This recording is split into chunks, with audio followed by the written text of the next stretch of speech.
Hello everyone, आज हम अगत तंत्र का महत्वपूर्ण टॉपिक जांगम विष जो होता है उसमें से लूता विष पढ़ने वाले हैं।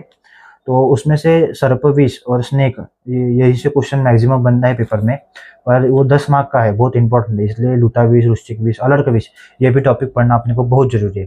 तो पेपर में क्वेश्चन कैसे आता है कि लूता विष के बारे में उसका डायग्नोसिस कैसे करते हैं, सामान्य लक्षण, चिकित्सा और कंटेम्प्रेरी एस्पेक्ट क्या होता है, मतलब मॉडर्न एस्पेक्ट क्या होता है, वो लिखना है अपने को। तो शुरू करते हैं। लूता विष मतलब लूता क्या होती है पहले अपने को आना चाहिए कि उसको कोड़ी बोलते हैं मराठी में, मकड़ी बोलते हैं हिंदी में, और स्पाइडर ये इंग्लिश में बोलते हैं। अभी उसका अधिष्ठान, अधिष्ठान क्या है, विष का अधिष्ठान बोलते हैं, मतलब जहाँ पे विष संचित रहता है उसका, या उस चीज से विष रुग्ण के शरीर में स्थापित होता है, उसको अधिष्ठान बोलते हैं। तो लाला, मल, मूत्र, आर्तव, शुक्र, दंष्टा, नख, ये 7 प्रकार के अधिष्ठान होते हैं लूता के लिए। तो अपने को याद करने के लिए कैसा, जो मलमूत्र है तो एक साथ एक जोड़ी बन गई, आर्त शुक्र एक जोड़ी बन गई, और दंष्टा और नख एक जोड़ी, जिससे घाव होता है, इसको घाव बोलते हैं ना। तो इसको इसको एक जोड़ी बना दी। और लाला मतलब जो अपना सलाइवा होता है, प्रसेक, इसको अलग रखना, ये 7 हो गए। तो अपने को याद हो गए। उसके बाद लूता का प्रकार, लूता के प्रकार कुल मिला के 16 होते हैं। तो अपने को ये पता, इसकी संख्या पता नहीं है, 16 16 16, ये पेपर में पूछ सकते हैं एमसीक्यू के लिए। अभी आगे बढ़ते हैं कि डायग्नोसिस कैसे होता है। अभी आयुर्वेद ग्रंथों ने क्या कहा है, ये भूमि है, इसके अंदर सीड गिरा, मतलब उसके ऊपर फिर पानी उन्हें दिया तो अंकुरित होता है बी, मतलब उसका जर्मिनेशन होता है। तो इसको देख के अपन आने वाले वृक्ष का, मतलब अगर अपने को बीज पता है इसका है तो पता चलता है कि इसका वृक्ष ये होने वाला है। अपने को बीज के बारे में पता नहीं कौन सा बीज है, तो ये उसके अंकुर से, मतलब उसके जर्मिनेशन जो आया है उससे पता नहीं चलता कि वृक्ष कौन सा होने वाला है ये आगे चल के। तो वैसे ही लूता के सामान्य लक्षण देख के, मतलब काटने पर लूता के लक्षण देख के अपन पता नहीं चलता कि इसने ये लूता ने ही काटा है। तो इतना वो मतलब सीरियस मामला रहता है लूता के मामले में। लूता मतलब मकड़ी। तो ज्यादातर जो मकड़ियाँ होती है वो मतलब विषारी ही होती है, थोड़ा बहुत मतलब कुछ कुछ जो प्रजातियां है वो विषारी नहीं होती। तो आगे बढ़ते डायग्नोसिस बता दिया मैंने, मतलब जो जिस प्रकार से बीज अंकुरित होने से, मतलब उसका अंकुर देख के अपन पता नहीं कर सकते कि आगे चल के कौन सा वृक्ष बनेगा, वैसे ही लूता के सामान्य लक्षण देख के अपन पता नहीं कर सकते कि ये वृषा ने ही मतलब इसके ध्वंस किया है। ठीक है, ये हो गया डायग्नोसिस। अभी देखते हैं प्रकार। अभी प्रकार मैंने 16 प्रकार की संख्या बता दी। अभी देखते हैं कि अलग अलग आचार्यों ने इसको क्या कहा है। सुश्रुत जी ने चिकित्सा के दृष्टिकोण से साध्य असाध्य बताया। वाग्भट जी ने व और विष से, विष के अनुसार व और व, वाग्भट जी ने क्या कहा है, तीक्ष्ण, मध्य और अवर विष। उसके बाद प्रभाव के अनुसार से चरक जी ने क्या कहा है, आग्नेय, सौम्य, वायव और मिश्र, मतलब वात, पित्त, कफ। जैसे अग्नि आया तो दाह होगी और इन्फ्लामेशन ज्यादा होगा, ऐसा। सौम्य होगा तो ऊर्जा कम होगी थोड़ी सी, वायव्य, और शीघ्र तरीके से फैल सकता है विष, ऐसा। और मिश्र, ये सबका मिश्रण, ऐसे वात, पित्त, कफ, वात और मिश्र, ऐसे अपन याद करने के लिए कर सकते हैं। ठीक है, अभी देखते हैं सामान्य लक्षण। सामान्य लक्षण कैसे, एक सामान्य लक्षण एक विशेष लक्षण है। विशेष लक्षण कैसे, वो दिन के हिसाब से। आज अगर मेरे को यहाँ पे काटी लूता, तो कैसे कैसे लक्षण आगे आगे बढ़ते जाएंगे उसके हिसाब से। और ये विशेष मतलब सामान्य लक्षण, मतलब उस दिन काटा और क्या सामान्य लक्षण शरीर पे आएंगे वो बताते हैं। तो सामान्य लक्षण में पहला क्या है, पीठिका विविध आकारा मंडलानि महांत, विविध आकार की, प्रकार की पीठिका निर्माण होती है, विविध आकार की पीठिका निर्माण होती है। और मंडलानि महांत, और मंडल और पीठिका में थोड़ा सा अंतर होता है। पीठिका ऐसे गोल गोल जैसे रिंग्स वॉर्म्स आते हैं ना, मतलब ऐसे, और पीठिका उसमें थोड़ा सा स्त्राव होता है। ठीक है, और जो अपना ये होती है मंडल, वो थोड़ा सा इन्फ्लेम्ड होती है। ठीक है, उसके बाद महंतो मृदुव शोपा रक्ता शावश्चलस्तता, इसका मतलब क्या होता है, मृदु रक्त व कृष्ण वर्ण, मतलब कृष्ण वर्ण जो होता है, मतलब जो वहाँ पे व्रण और शोप के साथ आराम से थोड़ा थोड़ा करते बढ़ता है। मतलब इधर मेरे को लूता काटी तो वो जो शोप उत्पन्न होगा वो बहुत बड़ा सा उत्पन्न होगा ना, ऐसा वो बढ़ते जाएंगे ऊपर ऊपर। ठीक है, ये हो गया। क्या बताया मैंने, पीड़िका विविध आकारा मंडलानि महांति च, महंतो मृदुवो शोपा रक्ताशावश्चलस्तता, सामान्यम सर्वलूतानाम एतद् दंश लक्षण। ये सामान्य सर्वलूता के लक्षण है, ऐसे बता गए हैं। मैंने आपको श्लोक समझा दिया। इसके अलावा क्या होगा, दाह होगा, रुज होगा, ज्वर उत्पन्न होगी, और दंश के भाग पे क्या होगा, कृष्ण अथवा शाव रंग उत्पन्न होगा वहां पे। अभी इसका साध्य साध्यत्व क्या है, अभी दंश के स्थान पर कंडू मतलब कंडू है और वात कपज विकार है, तो वो साध्य है। पर असाध्य कफ दंश स्थान पे मतलब कोष निर्माण, मतलब वो सड़ने लग जाए या नाइक्रोसिस स्टार्ट हो जाए। उसके बाद पीटिका, दाह, अतिसार, रक्तस्राव, रुजा, ज्वर और तेजोजन्य लक्षण अति प्रमाण में दिखे तो वो असाध्य है। अभी तो मैंने सादे सादे तो बता दिया, और पर इतना भी लिख दिया तो बहुत है, पर थोड़ा सा अच्छा मार्क, इंप्रेशन अच्छा है। 10 में से अपने को 8-9 मार्क चाहिए या 10 में से 10 चाहिए। तो अगर आपकी हैंडराइटिंग अच्छी है और आपने सब लिख लिया तो फिर क्या बात है। फिर ये विशेष लक्षण है। विशेष लक्षण क्या है? दिन के अनुसार। तो दिन के अनुसार कैसे? प्रथम दिन क्या है? दंश के स्थान पे क्या है? सूचीवक, जो ऐसे चुभोने जैसा पीड़ा होती है ना वैसे, और अल्पकंड मतलब थोड़ी सी इचिंग होती है, और रुजा भी थोड़ी सी होती है। द्वितीय दिन में क्या होता है? पीटिका उत्पन्न होती है। तृतीय दिन में ज्वर, रोमहर्ष और अतितोष उत्पन्न होता है, और दंश स्थान पे आरक्त मंडल उत्पन्न होता है। मैंने आरक्त मंडल आपको बता दिया, पर कितवें दिन उत्पन्न होता है? तीसरे दिन। और रोमकूप से स्त्राव, ये जो रोमकूप होते हैं अपना, इससे स्त्राव निर्माण होता है। ठीक है। उसके बाद चतुर्थ दिन पे क्या है? विष प्रकृपित होता है, एकदम बढ़ने लगता है शरीर में, और दंश स्थान पे अति प्रमाण में शोध उत्पन्न होता है, और ज्वर और श्वास और भ्रम ये निर्माण होता है। उसके बाद पंचम दिन में क्या होता है? विष जन्य विकार निर्माण होते हैं, और छठे दिन सर्व शरीर व्यापी हो जाता है वो पूरा, और सप्तमी दिन मृत्यु हो जाती है। अभी अपने को मैंने जो अंडरलाइन किए है वो भी अपने याद मतलब ध्यान में रखे तो चल जाएगा, नहीं तो मैंने सामान्य लक्षण तो आपको बता दिए। उसके बाद अपन चिकित्सा देखते हैं। चिकित्सा तो बहुत इंपॉर्टेंट है, आयुर्वेद अनुसार देखते हैं।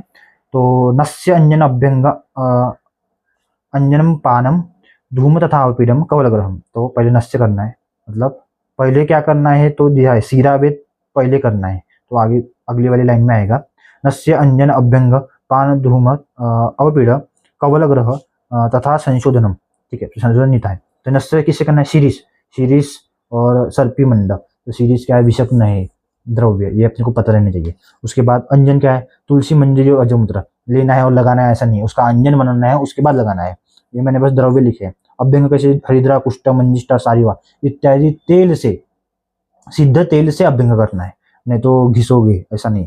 फिर उसके बाद पान, अगत पान कैसे? पद्म का अगत पान हो गया तो ये पान देना है। धूम जैसे विषग्न औषधि उसका धूम है। अवपीड, जब आप मतलब 24 चतुर्विंशी उपक्रम पढ़ोगे तो अब उसमें अवपीड़ा आया है, तो उससे करना है। उसके बाद कवल ग्रह, उसके बाद दूसरी लाइन संशोधन चौभत प्रागात कुर्यात सुजामोक्षणम। संशोधन कैसे करना है? वमन या विरेचन कर सकते हैं, तो यष्टि मधु मदन फल इससे वमन कर सकते हैं, और त्रिरुत से करेंगे, विरेचन करेंगे। अभी शीरावेद करना है तो पहले करना है, जहाँ पे काटा है उसके ऊपर। अभी शीरावेद की प्रोसेस भी जब आप चतुर्वंशी मतलब विष के उपक्रम पढ़ोगे तो उसमें दिया ही है। ठीक है, तो शीरावेद हो गया। उसके बाद अभी पढ़ेंगे इसका मॉडर्न एस्पेक्ट क्या है। तो जो लूता आता है मतलब स्पाइडर, वो आर्थ्रोपॉड्स में आते हैं, और 80,000 स्पीसीज है। ठीक है, उसके बाद ये न्यूरोटॉक्सिक है। न्यूरोटॉक्सिक मतलब क्या होता है, और वस्कुलर टॉक्सिक या मायोटॉक्सिक क्या होता है अपने को पता रहना चाहिए। कि न्यूरोटॉक्सिक में जो भी आते हैं, प्टोसिस हो गया, पैरालिसिस ऑफ मसल हो गया, पैरालिसिस ऑफ नेक मसल्स हो गया, रिस्पिरेटरी फेलियर, ये सारे लक्षण दिखते हैं। वस्कुलर टॉक्सिक में गम ब्लीडिंग हो गया, मतलब जो अपना कोआगुलेशन होता है, कोआगुलोपैथी ये हो जाती है। उसके बाद मतलब कोआगुलेशन ऑफ ब्लड मतलब होता ही नहीं है, मतलब जो ब्लड है वो बहते रहता है। ब्लड इन कफ आ जाता है, सबकंजेनिटल हिमरेज होता है। उसके बाद हाइपोटेंशन, शॉक ऐसे आ जाते हैं। तो वस्कुलर टॉक्सिक और न्यूरोटॉक्सिक ब्रेन से रिलेटेड सब, नर्व्स या मोटर कंडक्शन से रिलेटेड अपने को सब आना चाहिए। प्रोसेस हो गया, पैरालिसिस ऑफ मसल हो गया, और वस्कुलर टॉक्सिसिटी ब्लड से जो कोआगुलेशन ऑफ ब्लड होता है वो करने में असमर्थ हो जाता है ब्लड, वैसे याद रखना है। ठीक है, तो अपने को आगे है न्यूरोटॉक्सिक हो गया, और साइटोटॉक्सिक होता है। ठीक है, ये अपने को आना चाहिए। फिर लक्षण लिखना है डायरेक्ट उसके, मतलब लक्षण मतलब लोकल में क्या होता है? ईचिंग होता है, रैशेस, रेडनेस, स्वेलिंग, उसके बाद बर्निंग पेन होता है।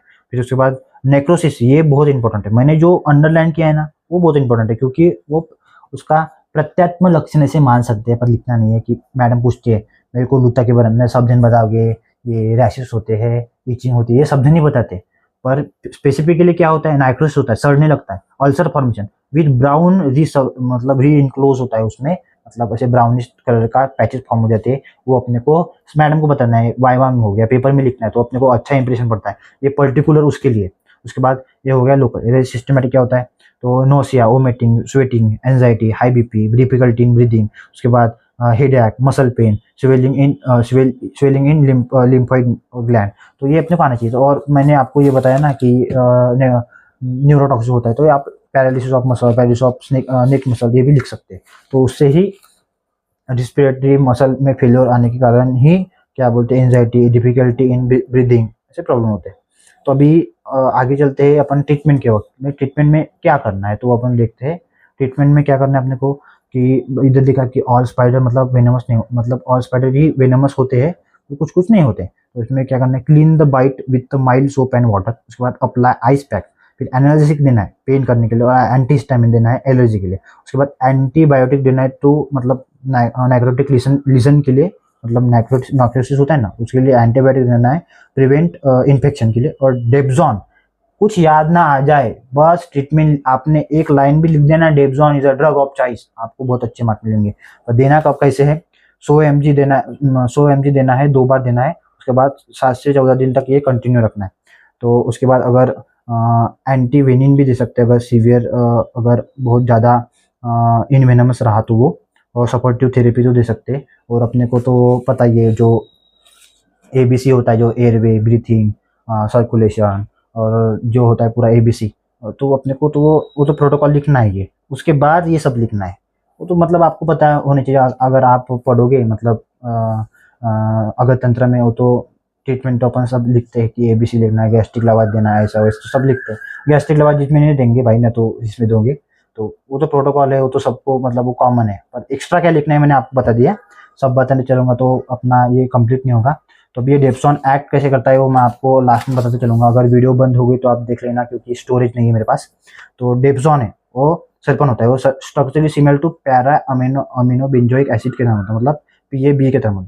वो कॉम्पिटिटिव इनहिबिट होता है एंजाइम जो होता है डिहाइड्रोपेट्रियोसिस सिंथेसिस, मतलब DHPS इन बैक्टीरिया। वो क्या करता है, वो ब्लॉक करता है फॉलिक एसिड को, मतलब जो फॉलिक एसिड सिंथेसिस नहीं होगा तो प्रोडक्शन ऑफ DNA और RNA नहीं होगा, तो उससे क्या होता है, as result bacterial growth inhibit हो जाता है। इसलिए dapsone is a drug of choice. कितना देना है, 100 mg देना है 7 से 14 दिन तक। तो मैंने आपको सब पढ़ा दिया है, आप इसका स्क्रीनशॉट ले सकते हो। ये एक ही पेज में मैंने लुटाविश पढ़ाया है, आपने इसको एक बार रिवाइज किया तो आपको बहुत अच्छी तरीके से आ जाएगा। मैंने इसका क्यों होता है, डेप्सॉन ड्रग ऑफ चॉइस क्यों है, ये बहुत इंपॉर्टेंट है। नहीं तो आप लिखोगे कोई भी मेडिसिन, बहुत सारी हजारों मेडिसिन है, एनाल्जेसिक हो गया, एंटीबायोटिक हो गया, पर डेप्सॉन इज ड्रग ऑफ चॉइस क्यों है वो लिखना, ये बहुत इंपॉर्टेंट है। आपको पेपर में क्या आना चाहिए, रजिस्टर आना चाहिए, डायग्नोसिस आना चाहिए, सामान्य लक्षण, साध्य साधित और चिकित्सा, और लक्षण स्पेसिफिक लिखना है। लोकल क्या होता है, सिस्टमेटिक कौन सा होता है, और सर्वांग, और उसके बाद दंश स्थान, जैसे आयुर्वेदिक और मॉडर्न दोनों का लिखना है। तभी आपको 10 में से 9, 10 ऐसे मार्क मिल सकते। तो धन्यवाद। आपको यह वीडियो अच्छा लगा तो लाइक, कमेंट या शेयर भी कर सकते हैं, और सब्सक्राइब करना प्लीज करिए, क्योंकि अगर सब्सक्राइब किया तभी मैं वीडियो बनाने